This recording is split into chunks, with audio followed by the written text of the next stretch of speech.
Kumusta mga kadisenyo? Welcome back pong muli sa ating channel. Sa video ito, ituturo ko sa inyo kung paano gumawa ng logo gamit ang Adobe Photoshop 2021. Kung mahilig kayo sa mga content na ganito, huwag niyo pong kalimutan mag-subscribe at i-hit nyo na rin ang notification bell para ma-update kayo sa mga bagong video ina-upload natin. Tara, simulan na natin.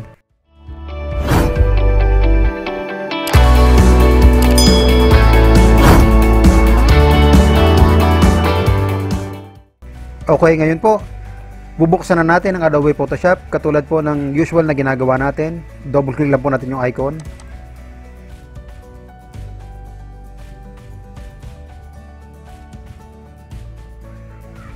Yan, bumukas na po yung Photoshop. Ngayon, gagawa po tayo ng canvas. File, New. Ayan. So, ang logo gagawin natin ay yung rounded logo. Yung pinaka-basic lang. 10 by 10, okay na po ito. Pwede nyo pong palitan kung anong gusto nyo. Pindutin nyo lang po yung create. Ayan, nagkaroon na po tayo ng canvas. This time, lalagyan lang po natin ng guide. Yung ating ginawang square. Ayan.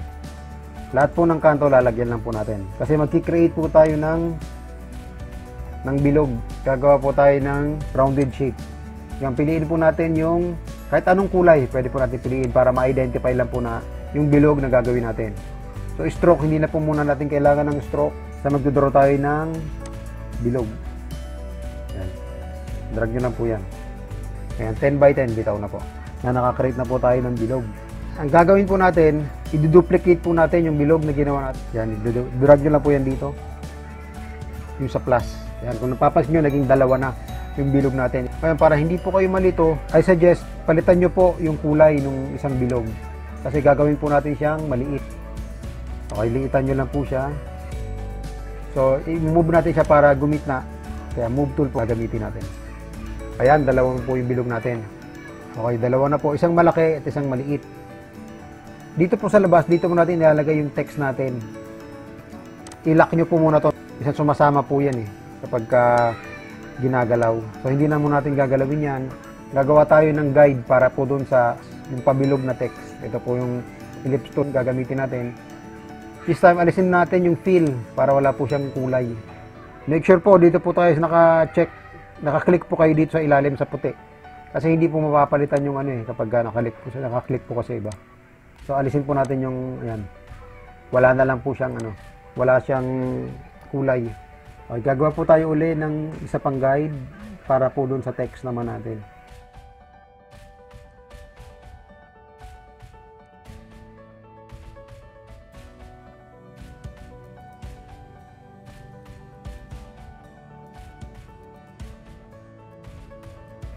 This time, magdodraw na po tayo uli.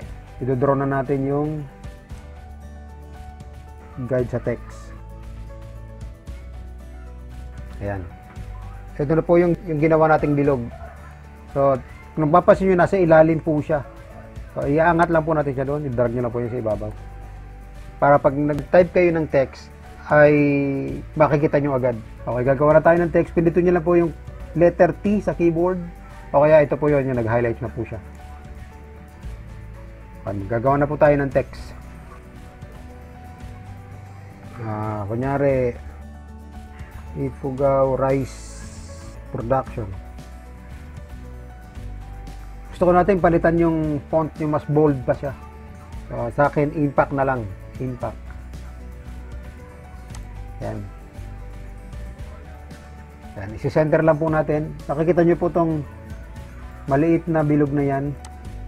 Yan, ito pong maliit na bilog na to. Pindutin lang po yung control para may urong po natin. Yan. Yung guide po kasi yan. Ito red. Kailangan magkabilang dulo po sila. Yan. Yan, control A ulit. Yan, this time lakihan nyo na lang yung text para umabot siya sa kabilang dulo. Maganda kasi yung logo kung malaki yung text. Madali po siyang mabasa. I-deletean po natin yung pangpad.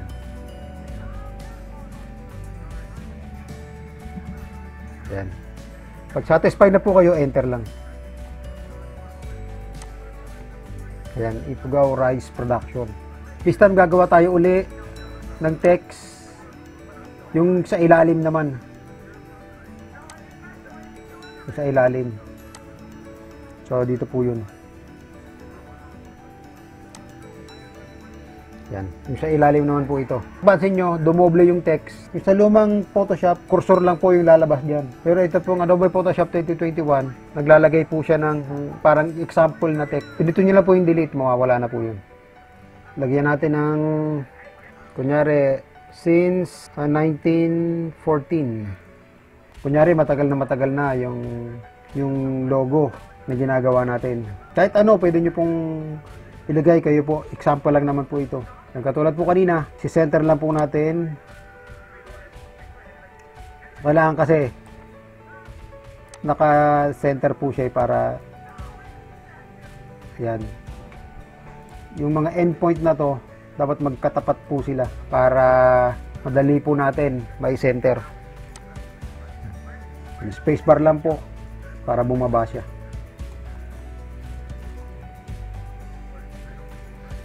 Yan. This time, kailangan po natin yung pabaliktarin para mas maganda po yung basa. Yung since 1914. Babaliktarin po natin yung text. Select nyo po yung direction, direct selection. Yan. Yan. Nabaliktad na po natin. This time, huwag nyo pong bibitawan. I-drag nyo lang po yung ano. Yan. Yung bilog. Yan. Para lumabas po yung ano. Basta yung dalawang bilog po yan, kailangan yung endpoint, malayo po sila sa isa't isa. Ayan. This time, pindutin nyo lang po yung Control T. Tapos, i-drag nyo lang po para sumakto po siya doon sa ating logo. Kung mapapansin nyo, masyado po siya nagdikit-dikit.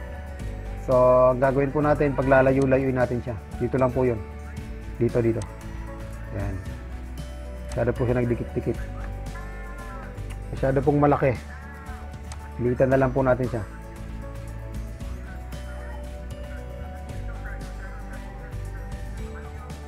Yan.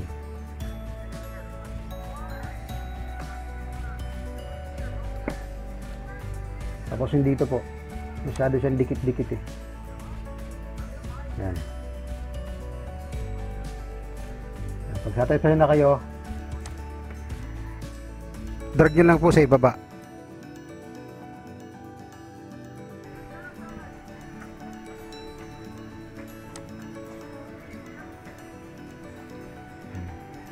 Kaya pwede nyo po siyang i-adjust unti-unti kung ano po yung nararapat na adjustment para sa kanya. Yan.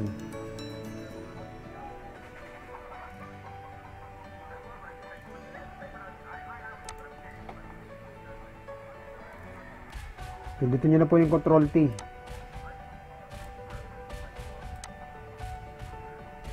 Yan.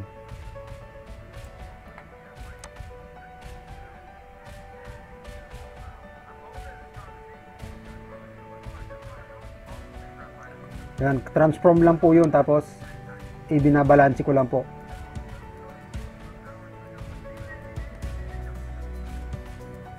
Kapag pantay na po, pindutin lang po yung enter.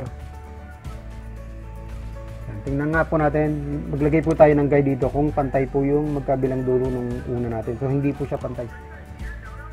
Papantayin po natin.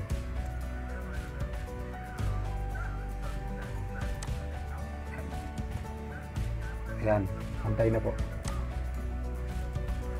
So maglalagay po tayo dito ng separator. Yung scenes at saka sa production. Dito lang po yun. Gagawa tayo ng bilog ulit. Bilog. Yan, marami po dito. Round.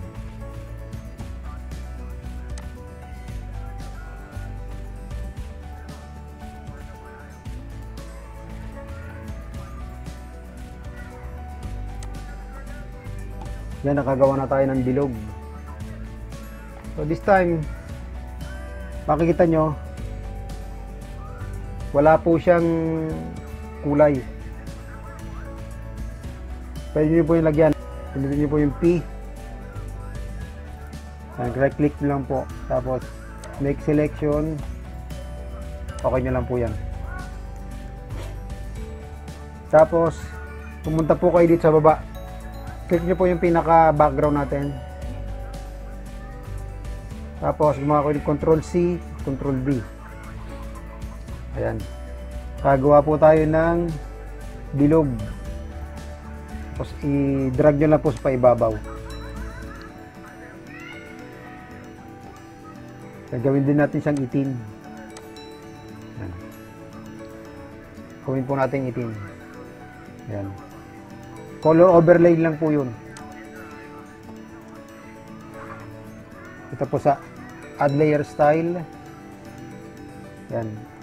Magkabila. Lalagyan po natin siya magkabila. So, duplicate lang po natin to. Pinutin nyo po yung alt. Duplicate lang po natin sa kabila. Ayan. Ito pong base natin, yung kulay blue, gagawin din lang po natin siyang kulay puti. So, paano po gawin yan? Punta lang po kayo dito sa add layer style, color overlay.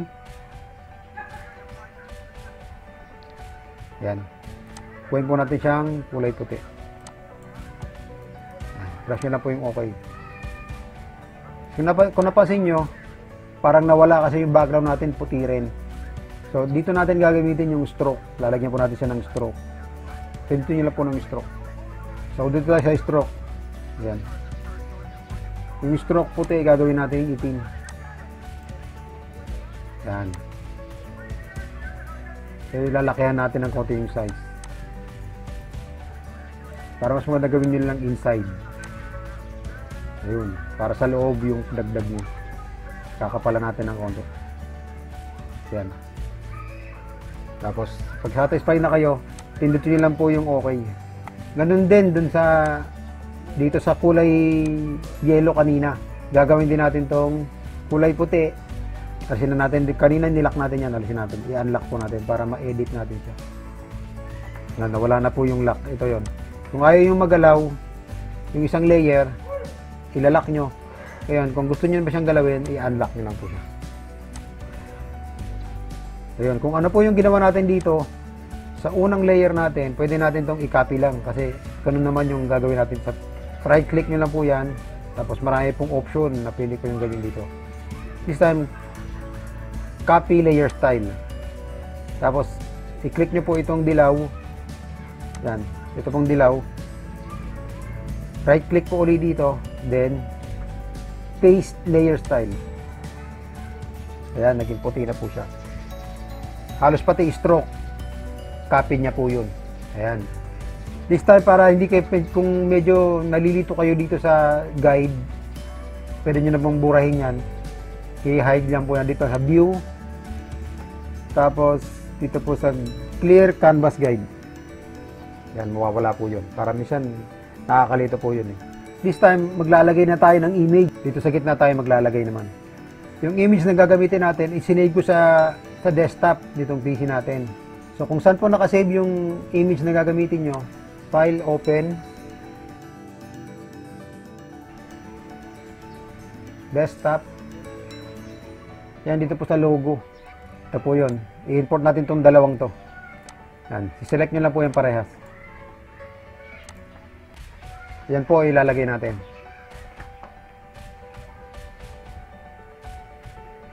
Ayan. And ito po, idadrag lang po natin to doon sa logong ginawa natin doon sa bilog. Left click, tapos drag nyo lang po punta ron. Ayan. Tapos bitawan nyo dito. So maliit siya. Ipifit natin siya dito sa bilog. Control T. So transform. Tapos i-drag nyo lang po pa ganun. Pwede nyo po siyang i-drag. Ayan. Medyo yung opacity nito para makita po natin yung kung asan tatapat. So masyado po siyang naputol. Pwede naman natin itong i-shrink. Dito na po yung shift. Turong na po natin ng konti. Ayan, shift. Ito kasi, Adobe Photoshop 2021, kailangan yung i-shift kung gusto nyo siyang ma-distort yung subject nyo. Yan. Press nyo po yung enter. Ngayon, punta po tayo dun sa araw. Dadagdag natin yung araw. Left click, tapos drag nyo po uli dun. Yan. Masyado pong malaki yung araw. So this time, Control T to transform. Tapos liliitan lang po natin siya.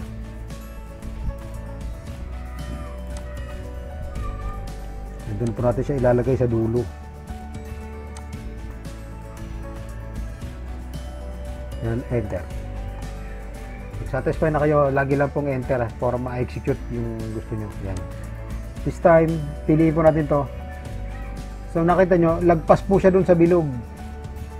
Ang gagawin natin, kakat lang po natin siya. Punta po kayo dito sa bilog natin uli, dito sa kulay dilaw.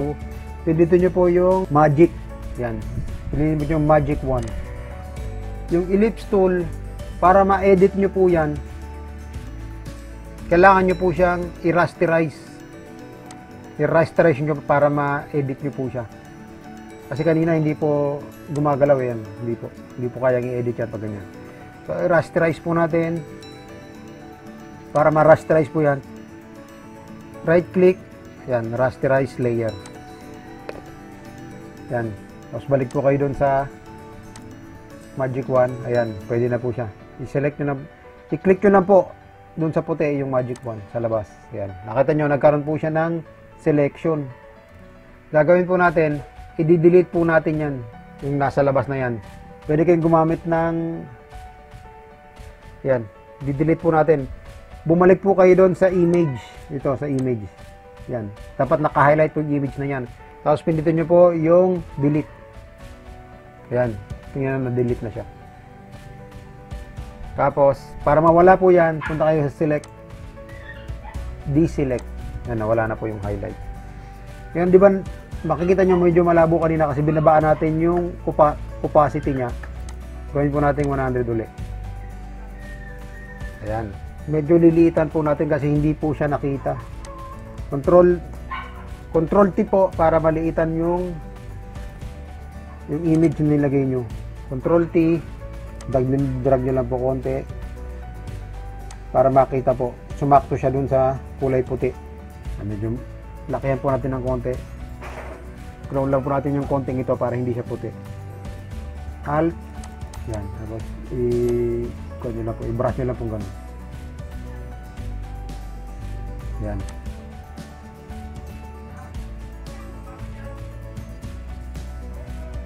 Ayan, ganyan lang po. Yung font po ninyo, pwede nyo pong palitan ng kulay. So, para po gawin yan, dito lang po, sa Add Layer Style. Ayan. Color Overlay. Ayan. Dito po. So, maganda. Kayo na po ang bahala kung ano yung kailangan yung kulay. So, green po siguro, para ano. Nagre-represent po siya ng ano, doon din sa green, para dahon ng kulay. Ito rin pong scenes. So right click nyo lang po dito, copy layer style. So kanina, i-highlight nyo po itong since 1914, right click po uli, then paste layer style. Bago po yan. Tapos pwede nyo pong medyo, kung napansin nyo, hindi siya masyadong ano, matapang yung kulay. So, tatapangan po natin. Dito na po yung control M sa shortcut para po dun sa ano, sa curve, para patapangan natin yung kulay.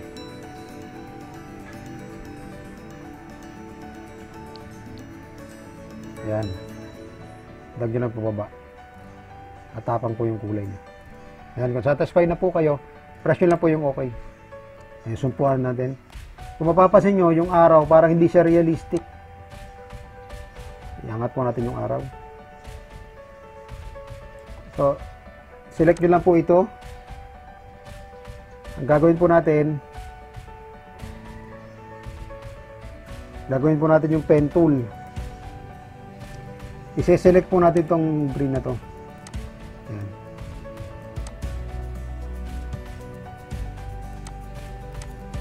Select nyo po yung green. Iilalim po natin ng konti yung araw dito sa ano, para maganda po yung kalabasan. Ayan. Ganyan lang po. I-select nyo po siya. Ayan. Ayan. Right click ulit. Make selection.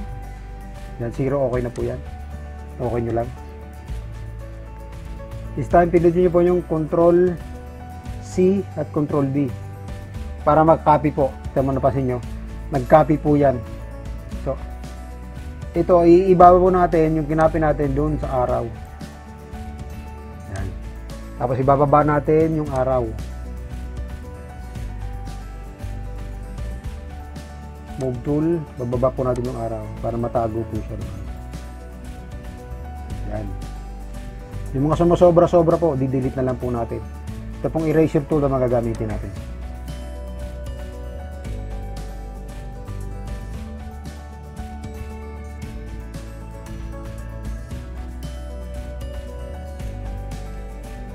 Maraming salamat po sa inyong panonood.